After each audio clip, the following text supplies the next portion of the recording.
Go. For it!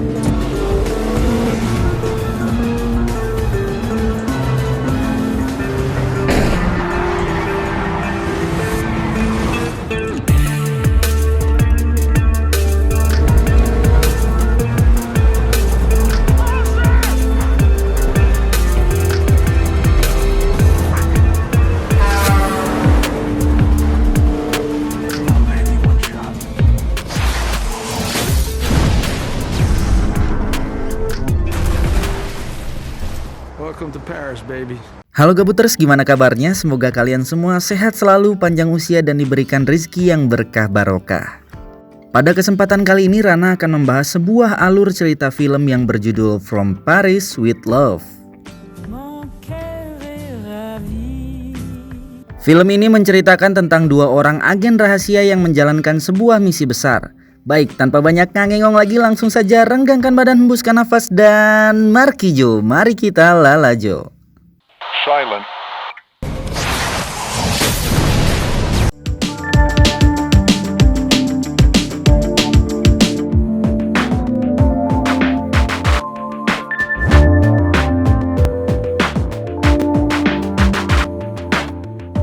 Di awal film kita akan diperkenalkan dengan seorang agen rahasia yang bernama James, yang mana pada hari tersebut ia ditugaskan untuk mengganti sebuah plat nomor mobil yang terparkir di losmen sebuah gedung.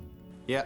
Parking lot, number 17, Rue Lescaut. Wait. Excuse me, sir. They need me downstairs to review the summit seating chart with security. James sendiri mulai merasa jenuh dan bosan dengan tugas-tugas yang diberikan kepadanya saat ini. Karena sebagai agen khusus, ia sangat menginginkan sebuah tugas yang beradrenalin tinggi.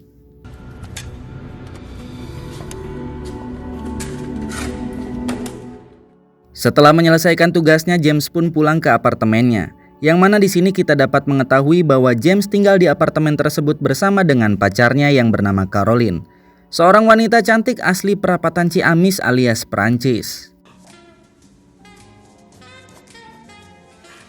Wow. Singkat cerita, pagi pun tiba. James kembali diberikan sebuah tugas yang mana tugasnya kali ini adalah memasang sebuah chip di dalam ruangan pertemuan antara Menteri Luar Negeri dengan Duta Besar. Meski sempat beberapa kali gagal, chip itu pun akhirnya berhasil terpasang dengan baik.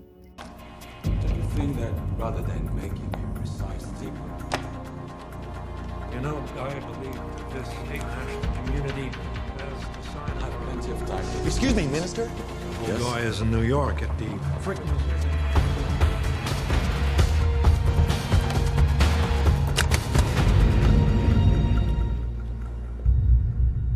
Setelah menyelesaikan tugasnya, ia pun kembali ke apartemennya. Di sana ia melihat ada bercak darah yang ternyata itu hanyalah tumpahan saus akibat ulah Caroline.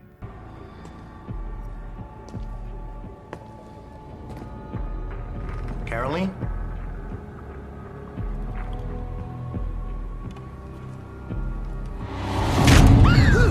James! The sauce. Di sini Caroline memberikan sebuah hadiah kepada James berupa cincin milik almarhum ayahnya. It was my father's.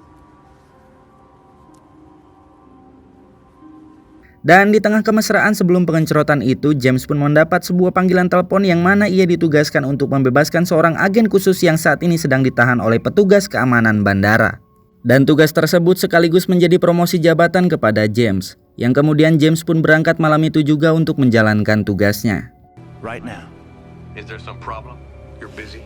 Nail this job and consider yourself a member of the club. It's the promotion. That's wonderful. Promise me you'll never take it off.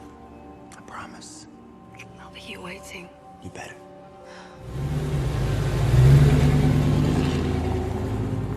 Setibanya ia di bandara, ia dipertemukan dengan seorang yang bernama Charlie, yang mana Charlie ini bertindak bodoh untuk menutupi identitas aslinya sebagai seorang agen khusus. Yang mana ternyata Charlie ini ditahan akibat sebuah minuman kaleng yang dilarang di Perancis. Namun pada akhirnya masalah tersebut bisa diselesaikan oleh James. Try it, It will never enter France. motherfucker. Motherfucker. Guardian of your country's borders. I'll just move on with my cans. No, monsieur.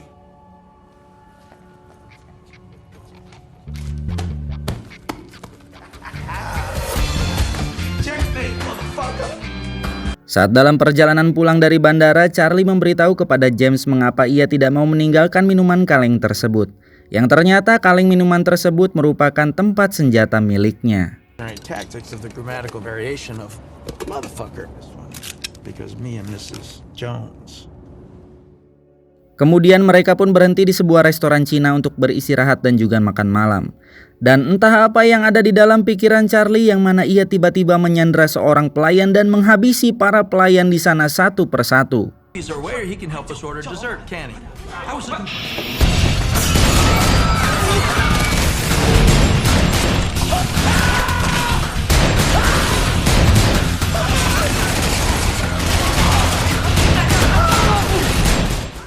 Melihat hal itu, James pun terlihat sangat shock karena ia belum pernah mengalami hal tersebut sebelumnya. Sementara itu, Charlie menembaki langit-langit restoran tersebut yang menyebabkan hujan kokain. Yang kemudian Charlie menyuruh James membawa kokain tersebut untuk dijadikan barang bukti. Di sini Charlie pun membiarkan seorang pelayan tetap hidup untuk mencari tahu tentang siapa pemilik restoran ini. Come on, Pard. Hingga saat pelayan tersebut kabur untuk melapor kepada bosnya, mereka pun mengikutinya dari belakang. Saat di dalam mobil, James pun bertanya mengenai apa misi dan tugas mereka sebenarnya. Di sini Charlie pun tidak menjelaskan secara pasti mengenai tugas mereka yang sebenarnya. But if this isn't about national security, I'm not going along with this. Top to bottom, chef to chief. You got a problem with that? Nope. Good. Setibanya di parkiran, mereka pun dihampiri oleh gangster yang membuat terjadinya baku hantam. Charlie yang sudah terlatih sebagai agen rahasia pun dapat dengan mudah menghabisi mereka semua. Ooh, the Asian dudes. Am I right, brother? Brother.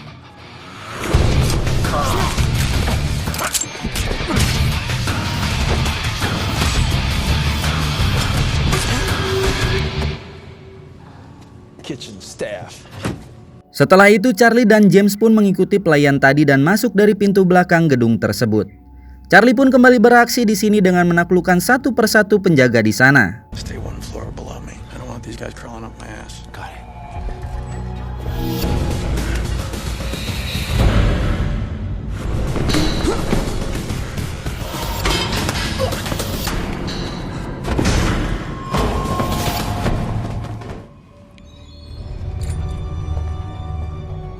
Kemudian mereka pun menginterogasi sang pemilik restoran Cina yang mereka datangi sebelumnya. Charlie pun meminta semua alamat jaringan narkoba yang berada di kota tersebut. Setelah mendapatkan alamatnya, mereka pun bergegas pergi dari sana dan disusul dengan beberapa orang bersenjata yang mengakibatkan baku tembak.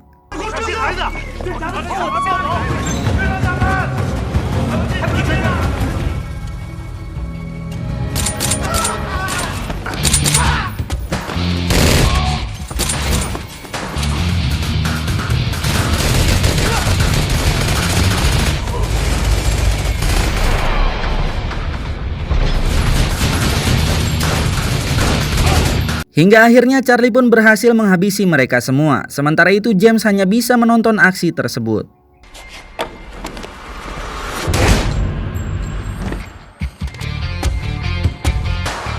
Kemudian James pun melaporkan perihal Charlie kepada atasannya. Namun James diperintahkan oleh atasannya untuk mengikuti cara kerja Charlie. Just do exactly what Wax says. Do not call me again. Not until this job is done. Keesokan harinya Charlie dan James menaiki Menara Eiffel untuk melanjutkan misi mereka. Di sana Charlie meminta James untuk memakai narkoba yang berada di dalam guci yang mereka bawa, yang bertujuan agar James tenang dalam menjalankan tugasnya. Hey, I thought this wasn't about your score, Coke. And enjoy your walk home, okay? Alright? Now maybe you'll be in that car with me.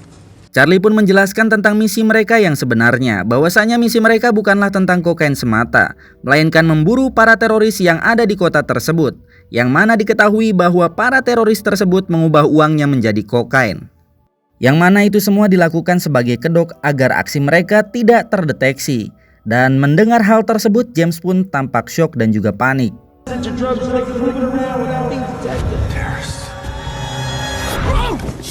Kemudian Charlie pun membawa James ke sebuah tempat hiburan dan menyuruhnya untuk bergaya seperti pecandu. Act the part. you some drug addicts. Just tell them we want to party. Party. Dan setelah membayar seorang PSK, mereka pun memasuki gedung tersebut dengan menaiki lift.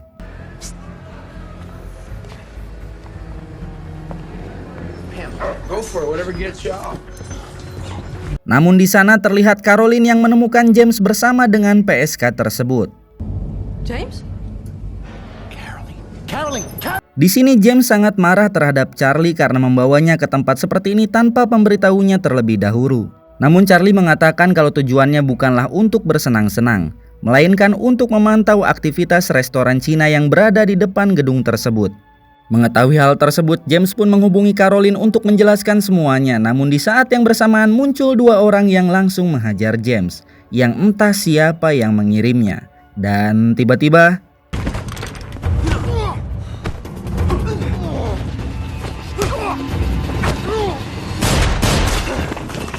setelah menunggu cukup lama, akhirnya Charlie melihat dua orang yang baru saja keluar dari restoran yang sedang mereka intai. Next time I tell you to shoot the fucker.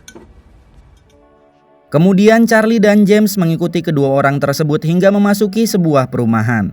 Dan dengan santai Charlie dan James meminta izin untuk masuk dengan berpura-pura ingin membeli narkoba. Hingga setelah mereka mendapatkan barangnya, Charlie pun langsung menodongkan senjata ke salah satu pengedar. Dan saat itu juga orang-orang tersebut berlari ketakutan saat mengetahui bahwa Charlie dan James merupakan seorang agen rahasia. Thank you. Kemudian Charlie meminta kepada sang pengedar untuk membawanya bertemu dengan pimpinan mereka yang bernama Rashid. Namun di sana hanya ada seorang pria paruh baya. Relax, old man. We're not gonna hurt you. We'll be gone in Was 5 that minutes. different back in your day? It is just as evil for Melalui pantauan sebuah cermin, Charlie melihat sebuah aktivitas perakitan bom di lantai bawah yang kemudian ia pun langsung menerobos masuk melalui jendela. Looks like they're closing up shop. Okay.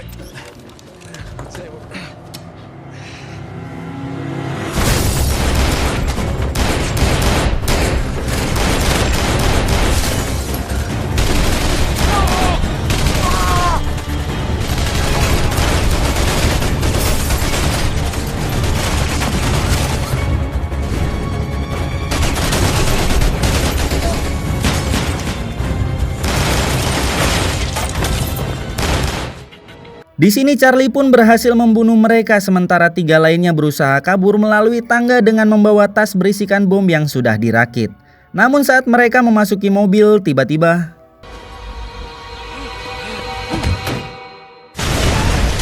And there was none. saat akan meninggalkan tempat tersebut, James pun dibuat kaget karena banyak foto-fotonya menempel di dinding tempat tersebut. Yang ternyata semua aktivitasnya sudah dipantau sejak lama. Namun di sini James juga bingung siapakah orang yang telah memata-matainya selama ini. Dan di saat yang bersamaan mereka pun dibuat kaget dengan kedatangan polisi yang mengepung tempat tersebut. Charlie yang mengetahui bahwa pintu tempat tersebut telah dipasang bom, ia langsung menyuruh James untuk menghindar. Dan pada akhirnya mereka pun berhasil kabur dari sana dengan selamat menggunakan mobil polisi.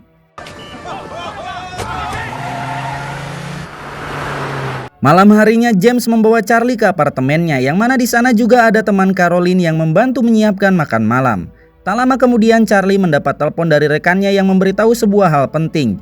Hingga pada saat makan malam bersama, Charlie tiba-tiba saja menembak teman Caroline.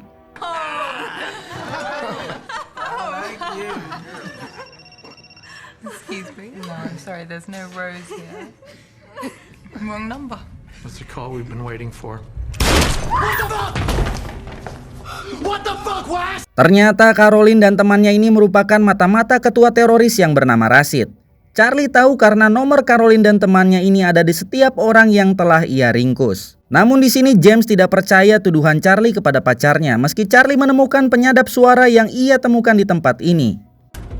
Here, how much you want to bet she's got another dozen buried around here? Hingga di tengah perdebatan mereka, Caroline tiba-tiba saja menembak James dengan pistol yang ia sembunyikan di bawah meja. Why, Caroline? Dan terlihat bahwa Caroline bukanlah wanita biasa. Ia pun berhasil kabur dari sana dengan melompati atap rumah. Caroline pun dijemput dengan sebuah mobil. Kemudian Charlie meminta rekannya untuk melacak mobil tersebut.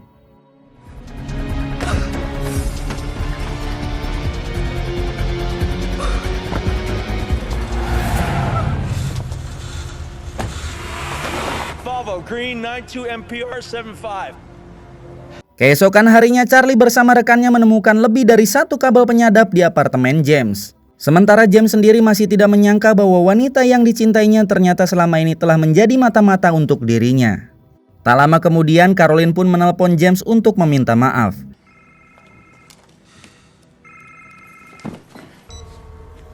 Hello. Dan dengan sigap hacker pemerintah pun melacak keberadaan Caroline, dan di sini Caroline mengatakan bahwa beberapa tahun yang lalu ia bertemu dengan seorang pria yang telah merubah cara pandangnya tentang hidup. Dan karena pria tersebut, Caroline berani melakukan apapun yang ia anggap itu benar. 6 years ago, I met a man who opened my eyes to his fate. Everything made sense. I knew I had a purpose. It's all part of your plan. Caroline. Setelah menutup teleponnya, Caroline pun menghampiri pria yang ia maksud. Pria tersebut adalah Rashid yang ternyata adalah otak teroris yang sedang dicari oleh Charlie. Dari hacker yang melakukan penyadapan diketahui bahwa para teroris tersebut akan melakukan penyerangan besar-besaran pada saat pertemuan atau konferensi. Mengetahui itu, Charlie pun mengajak rekannya untuk langsung menyusul iring-iringan pejabat Amerika yang berangkat dari bandara. Dalam perjalanan, Charlie melihat mobil yang dikenakan oleh Rashid bersama Caroline. Dan di saat yang bersamaan dia juga mendapat telepon dari James yang memberitahu bahwa Caroline tidak berada dalam mobil tersebut. Yang kemungkinan besar dia sudah bergabung dalam pertemuan itu. She is not inside that car. Are you sure? Because I can see her from here. Dan benar saja, ternyata di samping Rashid hanyalah sebuah boneka untuk mengelabuhi Charlie. Charlie yang kesulitan untuk membidik mobil Rashid pun ia meminta rekannya untuk menuju jalan yang lain. Pass him up. Get me on the bridge.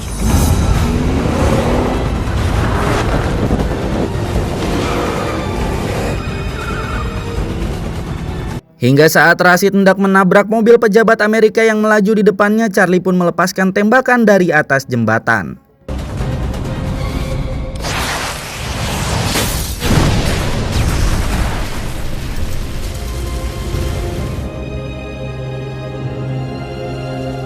Welcome to Paris, baby. Sementara James yang baru saja tiba di tempat pertemuan, ia sempat ditahan karena membawa pistol. Untungnya dengan bantuan dubes ia akhirnya diperbolehkan masuk dan langsung mencari keberadaan Caroline. Thank you, sir. Excuse me. Caroline!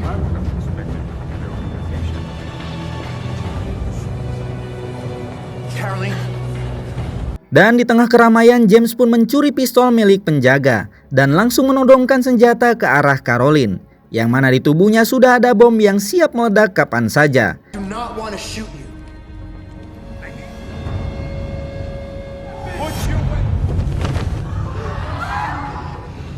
Di sini James meminta Caroline untuk membatalkan niatnya tersebut. Namun sayangnya Caroline sudah dicuci otaknya dan tidak mau mendengarkan bujukan James. Hingga akhirnya James pun terpaksa membunuh wanita yang ia cintai. No, please. Don't do this. Nothing else in the world matters right now, Caroline. Love for you. And even if you don't love me, it's all the sense any of us is ever gonna get. Love.